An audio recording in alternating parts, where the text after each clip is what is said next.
Hello, everybody. Welcome back to our very last session in this course, Female Leadership in View of Diversity Management.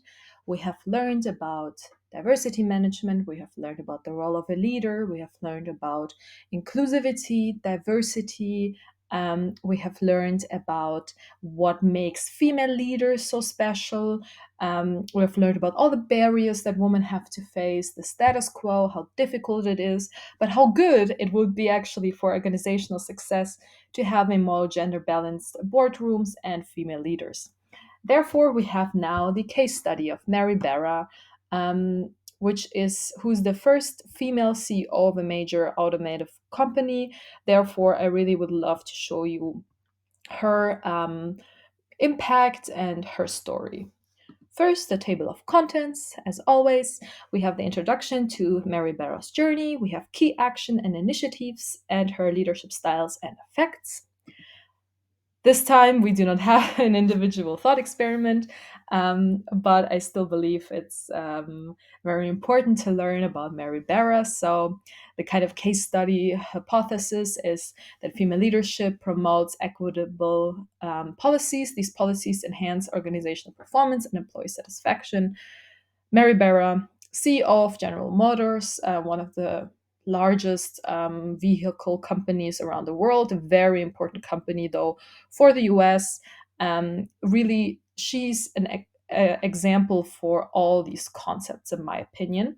Her background is that she joined General Motors in 1980 as an entry level employee in engineering roles. So she was already a woman in a very male dominated field. She did not start in like marketing or supporting roles, but straight up in engineering. She became the first female CEO of global automotive company in 2014. Her overcoming the barriers, of course, she needed to navigate a male dominated industry with resilience and technical expertise as well. She faced significant challenges like the 2014 recall crisis, where a lot of cars had to be recalled because of an issue, and she responded with transparency and accountability. This is kind of goes into the think crisis think female, which you can read more about in my bachelor thesis in the texts. What were her key actions and initiatives? So, first, she was the one transforming corporate culture in General Motors. She addressed biases and cultural barriers through her inclusive leadership approach.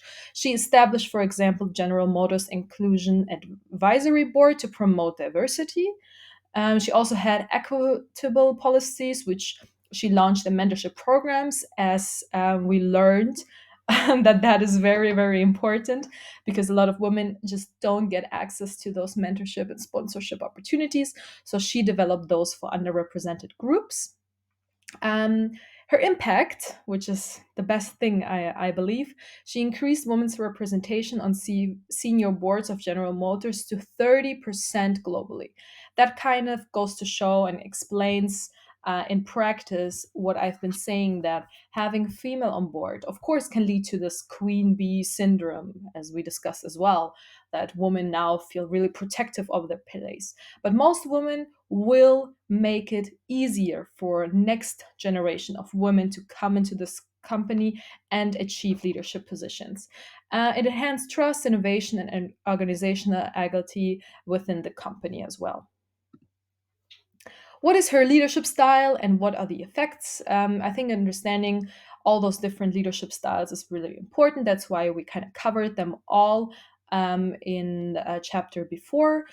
And her leadership style definitely was the transformational leadership.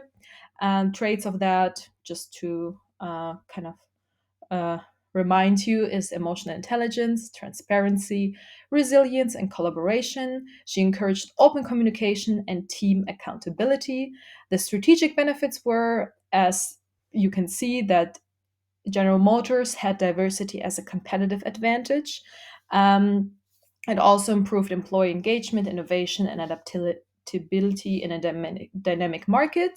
The result was it positioned General Motors as a modern, forward thinking organization, which is, as we've seen, very important for kind of like those huge organizations.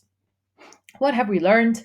Mary Barra, as the first female CEO, has adapted resilience and transparency, has drove a diversity and inflamed inclusive policies that foster innovation.